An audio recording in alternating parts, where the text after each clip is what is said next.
Wow, আরও একটি হাড্ডাহাড্ডি লড়াই দেখলো পুরো ফুটবল বিশ্ব। দর্শক, আজ কোপা আমেরিকার ফাইনাল খেলতে মাঠে নেমেছে কলম্বিয়া ও আর্জেন্টিনা, যেখানে ম্যাচটি জমবে বলে ধারণা করেছিল দর্শকরা। তাই হয়েছে ম্যাচটিতে, যেখানে শুরু থেকে আক্রমণে যাচ্ছিলেন কলম্বিয়া। দুর্দান্ত আক্রমণে আর্জেন্টিনাকে রীতিমতোই কাঁপিয়ে দিয়েছিলেন কলম্বিয়া।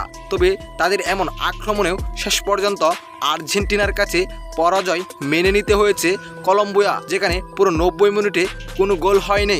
শেষ দিকে 30 মিনিটে দুর্দান্ত গোল দিয়ে বসেন আর্জেন্টিনার প্লেয়ার লাউতারো মার্টিনেজ, যেখানে লাউতারো মার্টিনেজে শেষ পর্যন্ত শক্তিশালী কলম্বিয়াকে হারিয়ে কোপা আমেরিকার ফাইনাল জিতে যায় আর্জেন্টিনা। আর এমনভাবে ম্যাচ জিতায় ডাগআউটে বসে রীতিমতোই কেঁদে দিয়েছেন লিওনেল মেসি। তো দর্শক, আর্জেন্টিনার এমন জয় আপনার কাছে কেমন লেগেছে অবশ্যই জানাবেন আপনার মতামত আমাদের এই ভিডিওর কমেন্ট বক্সে। ধন্যবাদ।